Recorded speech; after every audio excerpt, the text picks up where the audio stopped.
حي على الصلاة حي على الفلاح حي على الفلاح الله أكبر الله أكبر لا إله إلا الله.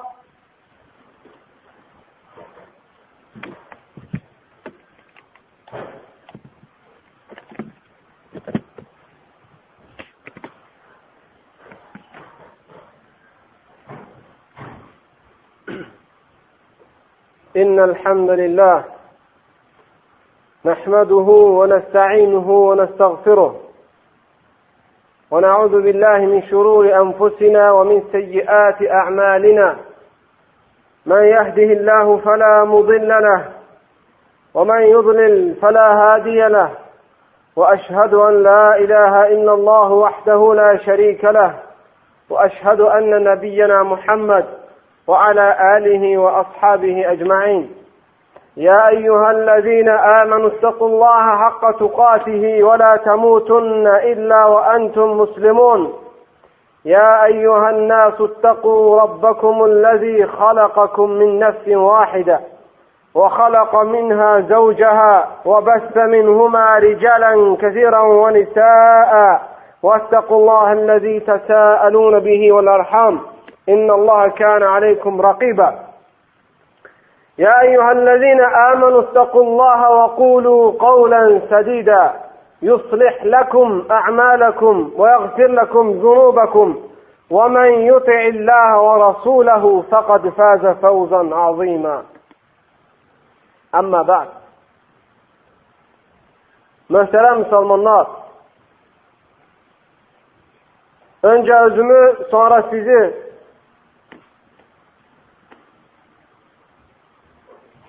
takvalı olmağa çağırıram. Çünkü takva Allah'tan korkmak demektir. İnsan eğer Allah'tan korkmasa dünyada helak olanlardan, ahirette ise udzanlardan olacak.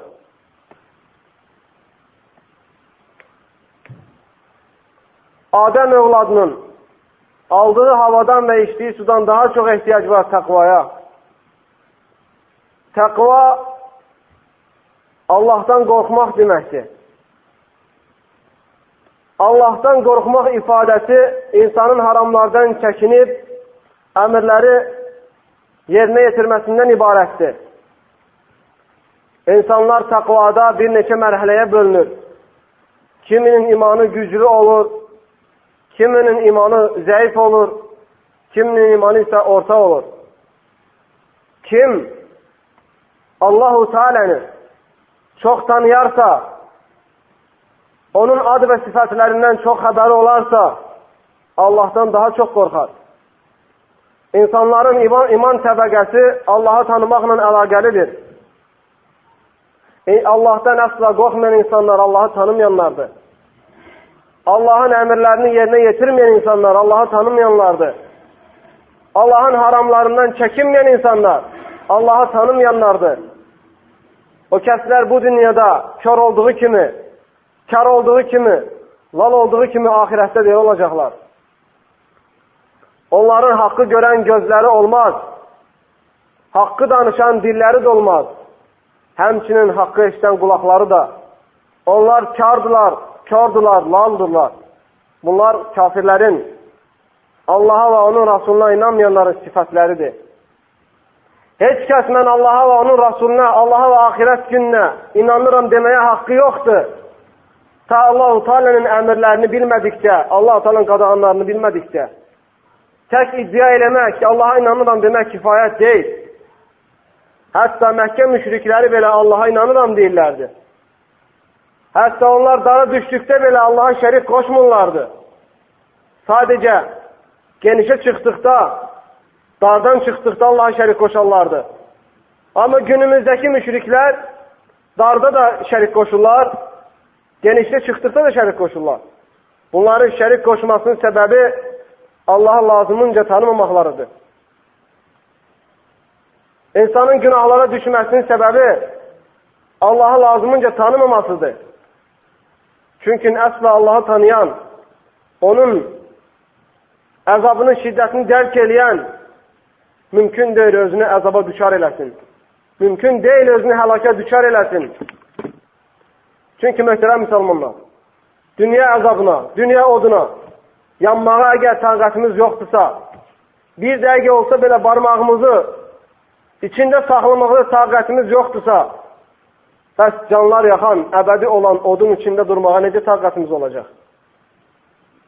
Nə üçün hazırlanmırıq? Dünyada əbədi mi yaşayacaq? Ölməyəcək mi yəni? Ona görə hər zaman ölümdən danışdıqda, ölümün əzabından, ölümün acısından danışanda çox insanlar elə dərk eləyir ki, başqasının başına gələcək. Heç vaxt onun başına gəlməyəcək. Ölüm acısından danışan elə bilir ki, başqalarına aiddir. Özü xeyr, özünə gəlib çıxmayacaq. Xeyr, ölüm insana qəflətən gəlir. Ölüm insana heç hiss etmədiyi yerdən gəlir, qəflətən. Heç xəbərin olmur.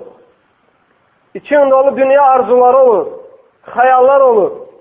Amma Allah Teala bəzən o xəyalların heç birinə sənin çatmağı nəsib eləmir. Nə qədər insanlar toy gecəsi ölür. Nə qədər küçük insanlar böyüməmiş, yaşı çatmamış ölür. Bizi kimi cavanların çoxsu torpaq altındadır. Ona görə sən ey cavan, ey gənc insan, düşünmə ki, sən qocalacaqsan. Heç dərk eləmə ki, axşamlayanda sabahlayacaqsan. Ölüm sənə heç hiss etmədiyi yerdən gəlib səni tutacaq. Heç kəs səni əlindən ala bilməyəcək. Hətta bütün qohum əqraban, bütün dünya tökülsə belə, sən əcəlini bir saniyə belə uzada bilməyəcəklər. Dünyanın hər asını gedirsən, get, ölüm səni yaxalayacaq.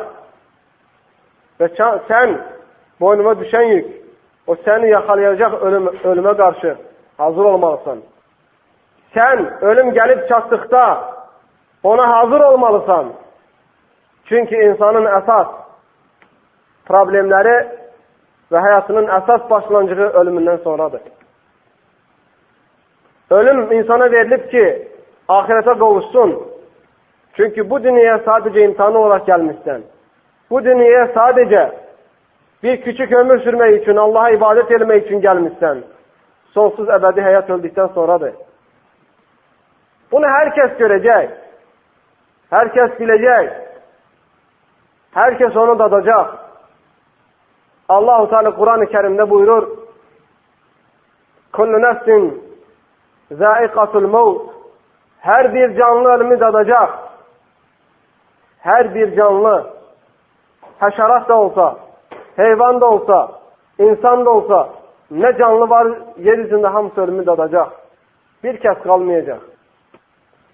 Sən də ölümü tez-tez xatırlayanlardan ol.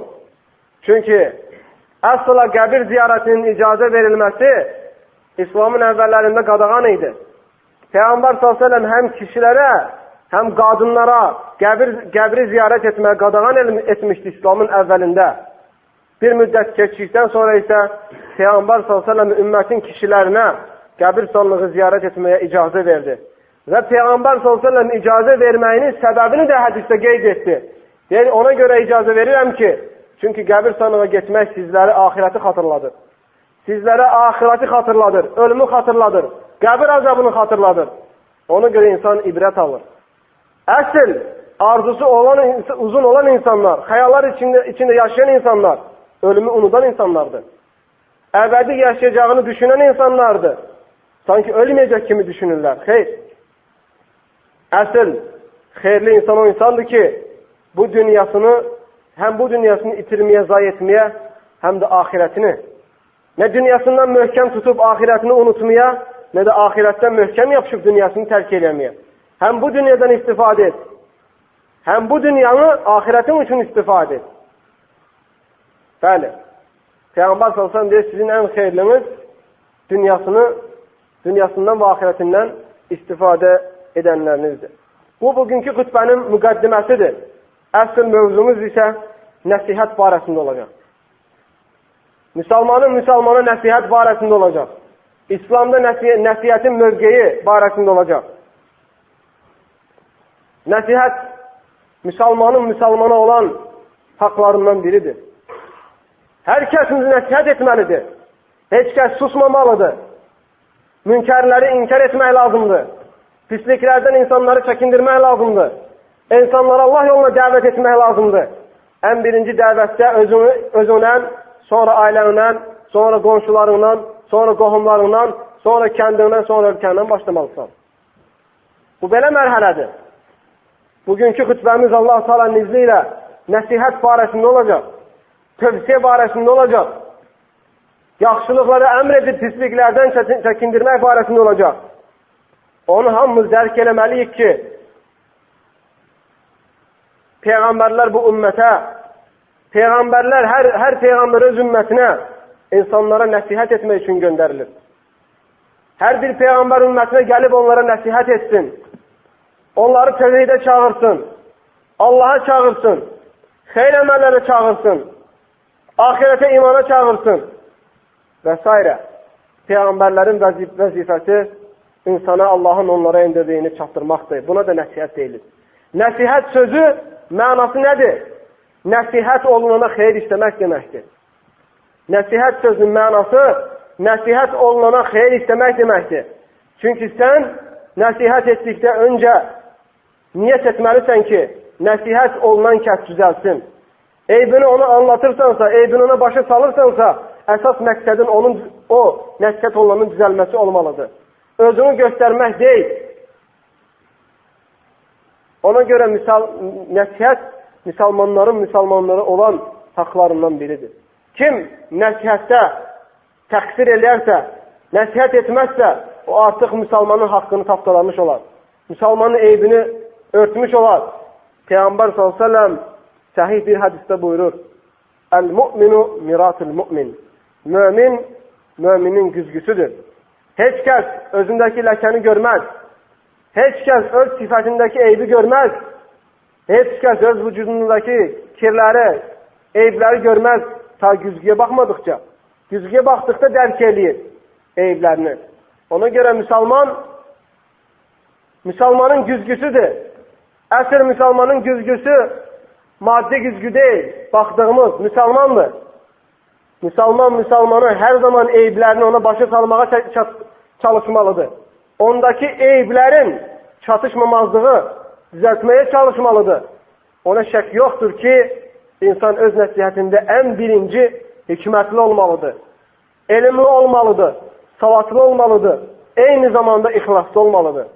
Əgər hikmətli olmazsa, elmli olmazsa, savadlı olmazsa, ixlasla olmazsa, həmin nəsihətin faydası olmaz.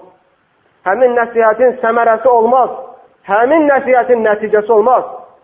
Ona görə bugünkü gündə olunan nəsihətlərin səmərəsinin olmamağı o nəsihətin ya ixlası, ya elmi, ya hikməti itirməsidir. Mütləq insan nəyə dəvət edirsə insanı, o haqda birincisi xəbəri olmalıdır. Ondan öncə onu Allah rızası üçün etməlidir. Şərt deyil, sən nəsihət edəndə o həmən sən dediyini tutaq. O dəqiqəsi onu eləyək şərt deyil. Çünki əsl hidayət Allah-u Teala'nın əlindədir. Allah istədiyinə hidayət verər. Sən boynuna düşən yük isə sadəcə insanlara haqqı çatdırmaqdır. Haqqı insanlara bəyan eləməkdir.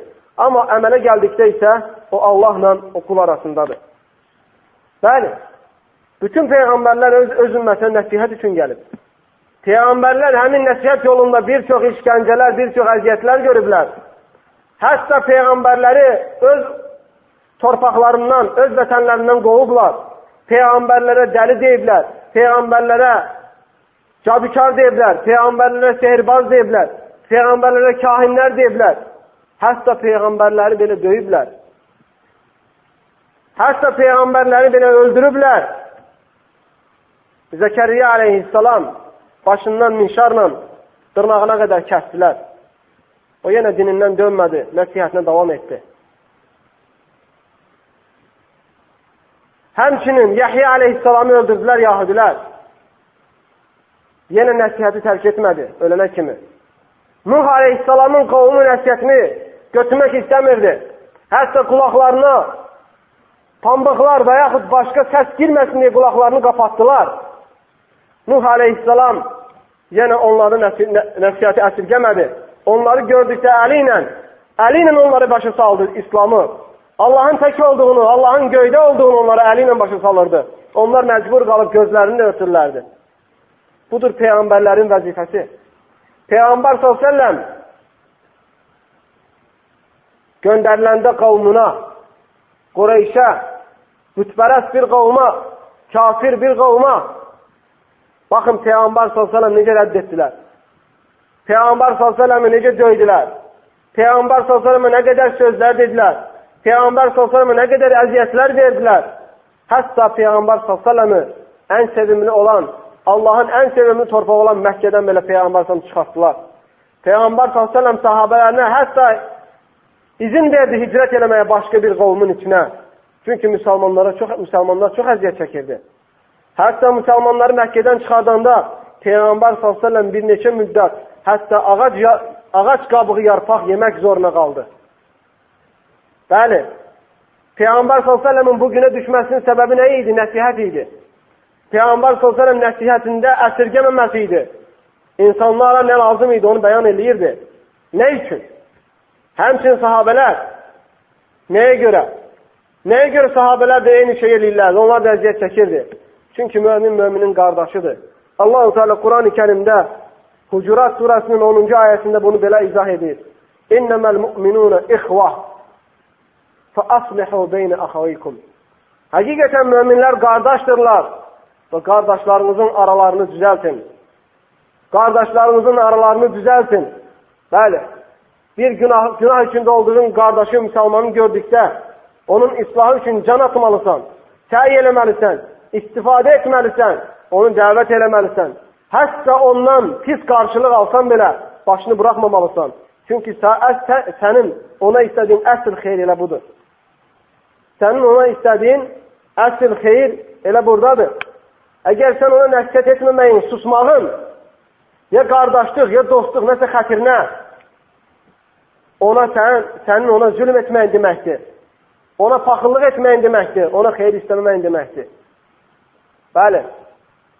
Həmçinin keçmiş ümmətlərin bəzilərinin həlak olmasına səbəb onların pislikdən insanları çəkindirməməyidir. Allah-u Teala ona görə onları həlak etdi. Allah-u Teala onu Quran-ı Kərimdə gözəl izah edir. Allah-u Teala buyurur: "Lu'inellezine keferu min bani İsrail ala lisani Davud ve İsa ibn Meryem. Zalike bima asaw ve kanu ya'tadun. Kanu la yetenahun an munkarin fa'aluh. Lebi'se ma kanu yef'alun." Allah-u Teala deyir, İsrail qavmından İsrail qavmunun kafirləri, Yahudilərdən İsa Peyğəmbərə və Davud Peyğəmbərə inanmayanlar İsa Peyğəmbərin dili ilə və Davud Aleyhisselam dili ilə lənətləndilər. Nəyə görə? Onlar düşmənçilik etdiklərinə görə Peyğəmbərlərə, Allahın dininə asi çıxdıqlarına görə, nəsihət edənləri qəbul etmədiklərinə görə onlar həm Davud Peyğəmbərin dili ilə, həm də İsa Aleyhisselam dili ilə lənətləndilər. Və həmçinin onlar insanları münkərlərdən çəkindirmirlərdi. Və Allah-u Teala deyir, onların etdikləri nə pis əməllərdir. Bəli, bugünkü də bəzi müsəlmanları görürsən, dostu yanında musiqiyə qulaq asır. Hətta bəzi musiqilərin içində şirk olur. Susmur, inkar eləmir. Hətta özü belə ona oturub qulaq asır. Müsəlman görür ki, bəziləri içir yanında Allah'a söyür və Rasuluna söyür və yaxud kiməsə qarşı haqsızlıq eləyir. Susur yanında, onu münkərindən çəkindirmir. Bəli, bu əməllər ucbatından keçmiş qovulmanın bəzilərini Allah həlak elədi. Və ehtimal var ki, həmin insanlar da həlak olsun. Həmin insanların həlakı Allah onları hidayət etməməsidir. Bəli, əgər sən pislikdən çəkindirməsən insanları doğruna yönətməsən, bil ki, Allah Teala sənin qəlbini öldürəcək. O da sənin həlakındır. Allah Teala sənin qəzəbinə gələcəksən. Bil ki, ahirətdə Allahın qəzəbinə düşən olanların yeri cəhənnəmlikdir. Müsəlman hər zaman göz açıq olmalıdır. Allahın haramlarına qarşı qeyrətli olmalıdır. Nə üçün? Niyə qeyrətli deyirsən? Hansı imanı daşıyırsan ki, sənin yanında günah olunur və sonra onu inkar eləmirsən? Bacardığın halda.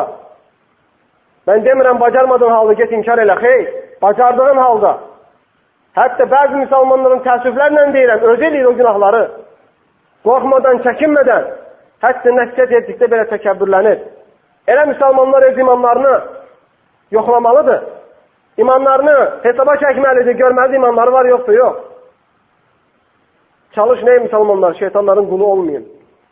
Şeytanların nökəri olmayın. Şeytanlara, iblisə ibadət eləməyin.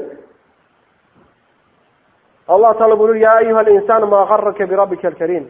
Ey insan, səni kəramətli Rəbbinlə nədir yayındıran? Dünya bəlbəzəyidimi? Şəhvətlərdimi? Günahlardımı? Nədir? Niyə yayınırsan? Rəbbin say ikram eləmədimi? Say göz vermədimi? Qulaq vermədimi? Dil vermədimi? Səni böyütmədimi? Say rızq vermədimi? Nə istəyirsən bunun artıq? Nə üçün Rəbbini buraxıb gedib şeytana ibadət edirsən? Allah'tan qeyriləri nə üçün tapınırsan? Allah sana kifayət eləmirmi? Dünyanın qulu olmayla, nəfsin, şəhvətin qulu olmayla özünü hesaba çək. Bəli, əgər biz peyğəmbərlərin davamçısıyıqsa, xüsusən Peyğəmbər s.ə.v-in, Məhəmməd Peyğəmbərin yolunu gedənlərdən isə mütləq onun gətirdiyini, onun çəkdiklərindən çəkməliyik. Peyğəmbər s.ə.v-in çəkdiyi əziyyətlərdən bu dəvət yolunda çəkməliyik. Söyənlər də olacaq bizə, döyənlər də olacaq bizi, artıq sözlər də deyin olacaq. Əgər biz Peyğəmbər s.ə.v yoluna gedənlər isə bu yolda səbr eləməliyik. Bizi Allah da ucaldan, insanlar deyil. Ona görə əgər ucalmaq istəyiriksə, bu yolu Allah və Rasul deyən kimi tutmalıyıq və yaxud tutmağa çalışmalıyıq.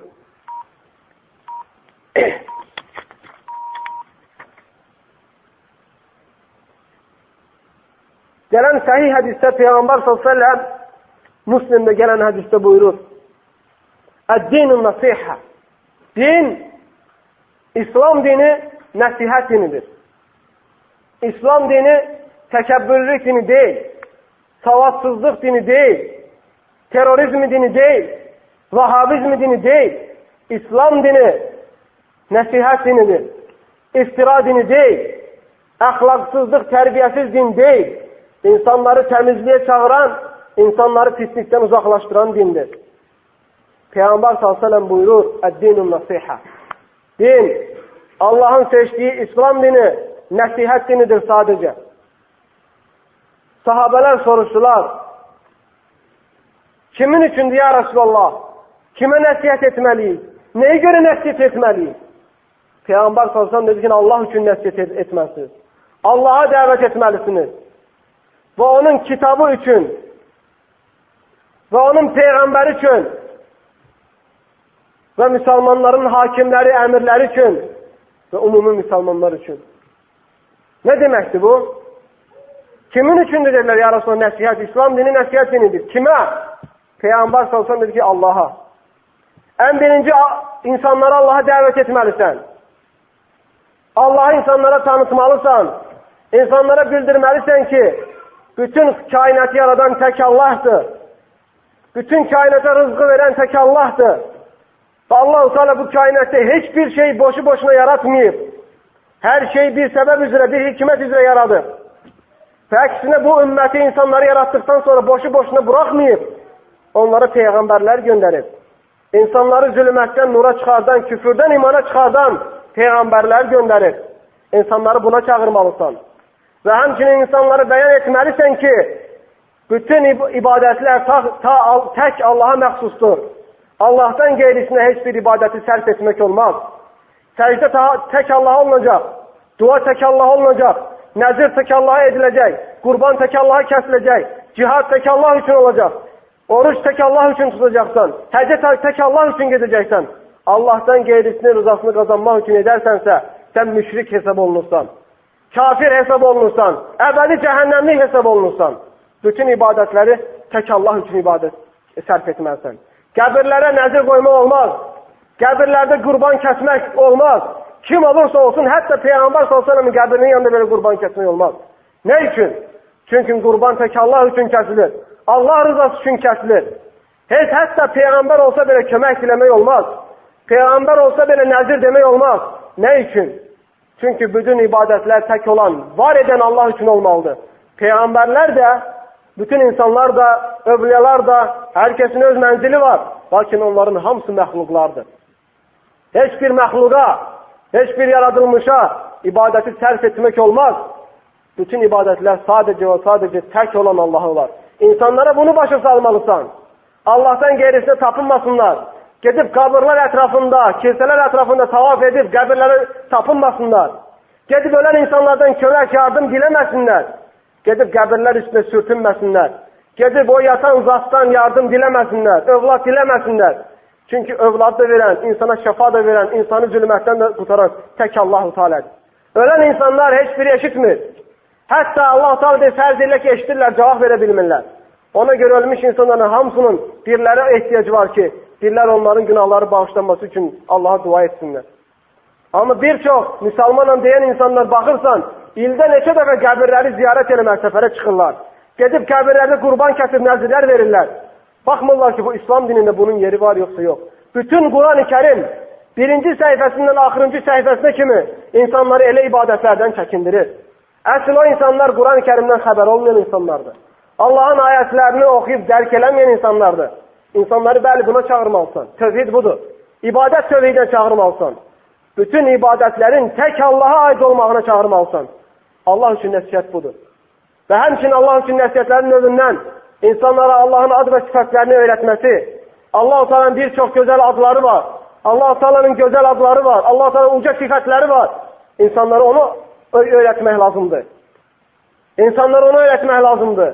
And içəndə tək Allah'a and içsinlər. Allah'ın ad və sifətlərinə and içsinlər. Hər hansı bir məxluqata yox. Meşitlərə, ziyaratlara, Məhdiyə, Peyğəmbərə, övlada, ana və yaxud övlad başına and içmək, bunların hamısı şirkdir. Allah'tan gerisine and içmək şirkdir. Sadəcə Allah'a, onun ayətlərinə və yaxud Allah'ın ad və sifətlərinə and içə bilərsən. Nə çox görürük bugünkü gündə? Meşitlərə and içən, Məhdiyə, Kəbəyə and içən, ziyaratlara and içən, duza çörəyə and içən, atasının, anasının, övladının başına and içən, bunların hamısı ən böyük günahlardır. Şirkdir. Peyğəmbər sallallahu deyir, mən kənə yəhlis, fələ yəhlis illə billah. Kim and içərsə, sadəcə Allah'a and içsin. Allah'tan gerisi and içməsin. Peyğəmbər sallallahu bunu qadağan eləyir. Əgər sən müsəlmansansa, Peyğəmbər sallallahu dediyini tutmalısan. Allah'a nəskət bu cürdür. Budur ey müsəlman. İslamda nəskət buna deyilir. Ən birinci Allah'a nəskət eləməlisən. İkinci kimə? Vəli kitabihi, Allah'ın kitabına. Allah'ın kitabına nəshət necə olur? Allah'ın kitabına nəshət necə olur? Allah'ın kitabını sevmək. Allah'ın kitabını sevməlisən. Allah'ın kitabını qorumalısan. Və onu anlamaya çalışmalısan. Onun içindəkiləri əməl etməyə çalışmalısan. Quran oxuyarkən tələsməməlisən. Mənalarını başa düşə oxumağa çalışmalısan. Nəyə görə? Çünki Quran-ı Kerim Allah-u Teala'nın kəlamıdır. Quran-ı Kerim Allah-u Teala'nın kəlamıdır. Hərfdən və sözdən ibarətdir. Allah-u Teala onu həqiqi mənada danışıb. Ona görə Allah'ın kitabının dəyərini, qiymətini bilməlisən. Allah'ın kitabını başa düşməyə çalışmalısan. Onun içindəkiləri, əmirləri və nəhiləri öyrənib onu əməl etməyə çalışmalısan. Allah'ın kitabına nəsihət bu cürdür. İnsanları da buna dəvət eləməlisən. Qoymamalısan heç şeydə Allah'ın kitabına ihanət elənsin. Allah'ın kitabı təhrif olunsun. Allah'ın kitabına qarşı çıxılsın. Allah'ın kitabına qarşı insanlar küfür eləsin. İzin verməməlisən. İnsanlara bunu anlatmağın Allah'ın kitabına dəvət etməyin deməkdir. Həmçinin hədisi qıssa danışmağa çalışacağım. Çünki vaxt gedir. Peyğəmbər s.ə.v. həmçinin nəsihət və li rasulihi, həmçinin onun Peyğəmbərinə nəsihət etməlisən. Nə deməkdir? Peyğəmbər s.ə.v. nəsihət, Peyğəmbər s.ə.v. həyatında ona itaat etmək deməkdir. Peyğəmbər s.ə.v. həyatda ikən onun dediklərinə möhkəm tutmaq deməkdir. Peyğəmbər s.ə.v. yanından ayrılmamaq deməkdir. Peyğəmbər s.ə.v. dediklərini əzbərləyib ümmətə çatdırmaq deməkdir. Peyğəmbərə nəsihət budur. Lakin Peyğəmbər s.ə.v. vəfat etdikdən sonra, dünyadan köçdükdən sonra Peyğəmbər s.ə.v. olan nəsihət nədən ibarətdir? Peyğəmbər s.ə.v. dinini gətirdiyini öyrənmək, Peyğəmbər s.ə.v-in sünnətini sevmək, Peyğəmbər s.ə.v-in hədislərini gətirdiyi şəriədə araşdırmaq, Allahın kitabına olan nəsiyyət budur. Peyğəmbər s.ə.v olunan nəsiyyət budur. İnsanları Peyğəmbəri sevməyə çağırmalısan. İnsanları Məhəmməd Peyğəmbərin hədislərinə inanmağa çağırmalısan. İnsanları Peyğəmbər s.ə.v-i öz mövqeyinə, məqamına qoymağa çalışmalısan. Və həmçinin Peyğəmbər s.ə.v-in gətirdiyini əməl etməyə çağırmalısan insanları. Bəli, Peyğəmbər s.ə.v üçün nəsihət buna deyilir. Peyğəmbər s.ə.v tərk etmək, onun əmrlərini tərk etmək deməkdir. Onun gətirdiklərindən üz çevirmək deməkdir. Amma Peyğəmbər s.ə.v nəsihət, onun gətirdiklərini insanlara bəyan etmək deməkdir. Həmçinin Peyğəmbər s.ə.v buyurur, həmçinin nəsihət insanların əmirlərinə, alimlərinə, başçılarına necə olur? Əgər müsəlman bacarırsa, işlərində olan hakimlərə nəsihət etməlidir. Əgər bacarırsa, İslam hakimləri, İslam əmirləri, İslam alimləri xata eləyirsə, onları gedib bəyan eləmək lazımdır. İslam hakimlərinə nəsihət, onlara itaat eləmək deməkdir. Onları sevmək, onlara kömək etmək, onların dalında durmaq, onları zəlil eləməmək, onların qeybət eləməmək, onları təkfir eləməmək, kafir görməmək deməkdir. Müsəlmanların hakimlərinə olan münasibət belə olmalıdır. Onlara olan nəsihət belə olmalıdır. Müsəlmanların əmirlərinə qarşı çıxmaq olmaz. Müsəlman hakimlərinin qarşı çıxmaq olmaz. Müsəlman hakimlərini təkfir eləmək olmaz. Müsəlman hakimlərinin qeybətini eləmək olmaz. Nəyə görə? Çünki onların qeybətini eləməmək, onları təkfir eləməmək, onların dalında durmaq bizim vaciblərimizdir. Bizim boyumuza düşən yüklərdəndir. Çünki əgər müsəlman əmirləri, müsəlman hakimləri təkfir olunarsa, müsəlmanların parçalıqlara ayrılmasına səbəb olar. Müsəlmanların kafirlər altında, ayaq altında qalmasına səbəb olar. Çünki İslam dinində birlik lazımdır. İslam dinində birlik lazımdır. Qardaşlıq lazımdır. Möhkəm tutmaq lazımdır. Ona görə əgər hakimsiz olarsa, o zaman fayda verməz və müsəlmanlar darmadağın olar. Bəli, hər insan bəşərdir. Xata elə bilər. Lakin ən xeyirli xata eləyənlər, ən xeyirli günah eləyənlər tövbə edənlərdir. Hər insan xata eləyər.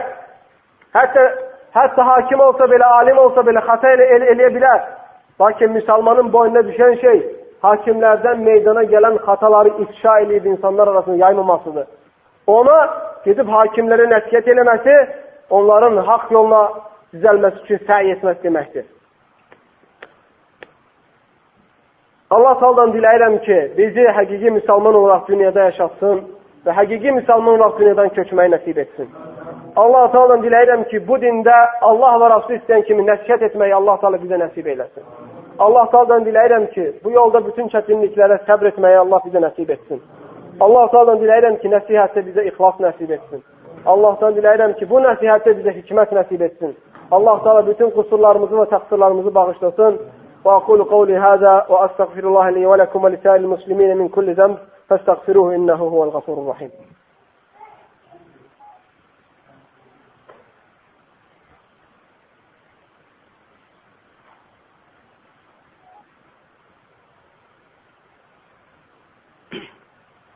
Elhamdülillahi Rabbil alemin. والصلاة والسلام على أشرف الأنبياء والمرسلين نبينا محمد وعلى آله وأصحابه أجمعين. Amma ba'd. Möhtərəm müsəlmanlar, baxın Peyğəmbər s.ə.v ümmət üçün nə qədər zəhmət çəkir. Peyğəmbər s.ə.v ümmətinin islah olunması üçün nə qədər səy göstərir. Baxın Peyğəmbər s.ə.v müsəlmanların bir yerə gəlməsi üçün necə tövsiyələr eləyir. Müsəlmana vacib olan şey Peyğəmbər s.ə.v-in dediklərinə möhkəm yapışmasıdır. Və həmçinin Peyğəmbər s.ə.v gətirdiklərini araşdırmasıdır. Elm insana havadan gəlmir. Çalışmasan, axtarmasan, elmə nail olmursan. Həmçinin zəhmət çəkməlisən. Həmçinin əziyyət çəkməlisən. Çünki zəhmətsiz, əziyyətsiz heç nəyə nail olmursan.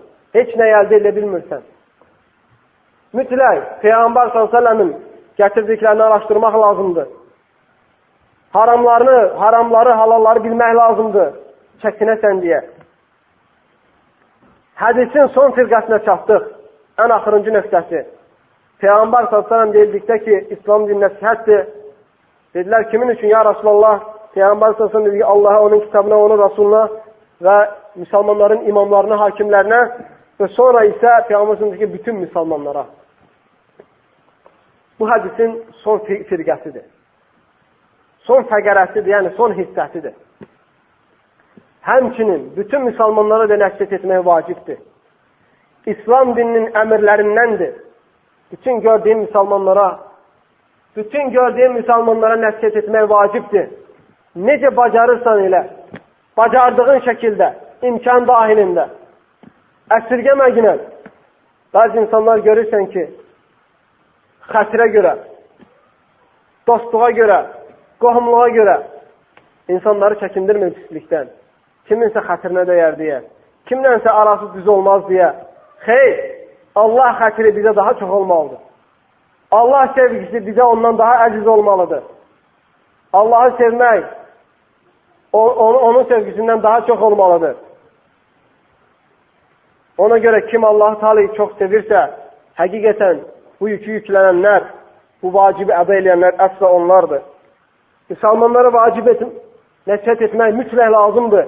Əgər müsəlmana nəsihət etməzsə, yer üzündə fitnə fəsad çoxalar. Yer üzündə fitnə fəsad çoxalar. O zaman ki fitnə fəsad çoxalar, artıq salih insanlarda, qeyri-salih insanlar o zaman həlak olar. Ayşə radiyallahu anhə, möminlərin anası, Peyğəmbər s.ə.v-in ən çox sevdiyi zövcəsi soruşur, ya Rasulallah. Bəla gəlsə, yəni kafir bir qovmun üzərinə bəla gəlsə, içində olan müsəlmanlardan həlak olacaq. Peyğəmbər s.ə.v dedi, ey Ayşə, əgər fitnə fəsad çox olarsa, bəli, müsəlmanlar da onlarla bərabər həlak olacaq. Əmr bil məruf eləməmək, müsəlmanların içində nəsihət eləməmək fitnə fəsadın çoxalmasına səbəbdir. Fitnə fəsadın çoxalması deməkdir. Əgər bilin ki, fitnə fəsad bir yerdə çoxalarsa, o yeri quraqlıq basar. O yerdə qəflət ölümləri çoxalar. İnsanlar arasında bəla, xəstəlik çoxalar. O yerdə bərəkət çəkilər. Əgər bir yerdə fəsad çoxalarsa, bir yerdə ədalət olmazsa, İslam dini yaşanmazsa, Allahın dininə qarşı çıxılarsa, o yerdə fitnə fəsad çoxalar. Bilin ki, fitnə fəsad çoxalan yerdə mütləq Allahın bəlası gələr. Ona görə bu cəmiyyəti islah etmək üçün çalışmaq lazımdır. Müsəlmanları zülmətdən nura çıxartmaq lazımdır. İnsanları fahişəlikdən, mundarçılıqdan və tərbiyəsizlikdən çəkindirmək lazımdır. Peyğəmbər s.ə.v deyir, qiyamət günə yaxın yer üzündə zina, fahişəlik çox olacaq. İçki içənlər çox olacaq. Yer üzündə zəlzələlər çox olacaq. Fırtınalar sel aparmağa, yerləri sel aparacaq. Qiyamət günə yaxın qəflətən ölümlər çox olacaq. İnsanları görəcəksən ki, deyəcəklər, filan öldü, filan öldü. Bunların hamısı var mı, yoxdur mu? Hamısına şahidik. Yer üzündə iffətli insanlar çox az qalır. Elə bir dövrdə yaşayırıq ki, Allahın hüdudunu qoruyan insanlar az qalır. Ey müsəlmanlar, insanların islahı üçün biz çalışmalıyıq. Bu vaciblər bizim boynumuzadır. Hər kəsin boynunadır. Şərt deyil oxuyub alim olasan, şərt deyil oxuyub övliya olasan, sən nəyi bilirsən onu çatdırmağa çalış. Peyğəmbər s.ə.v buyurur, Bəlliğu anni vələv əyə. Məndən bir ayət olsa belə insanlara çatdırın. Bir ayət olsa belə insanlara çatdırın.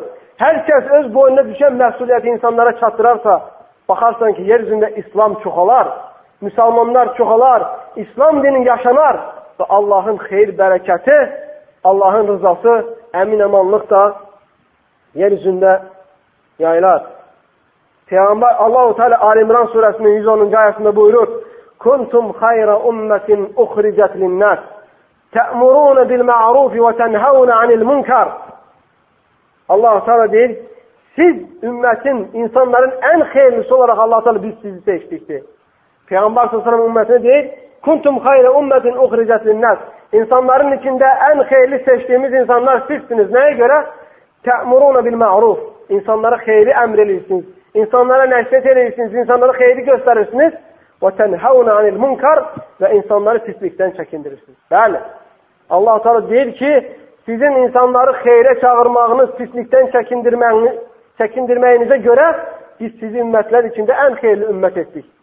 Eğer etmezikse, ayetin əks mənası nedir?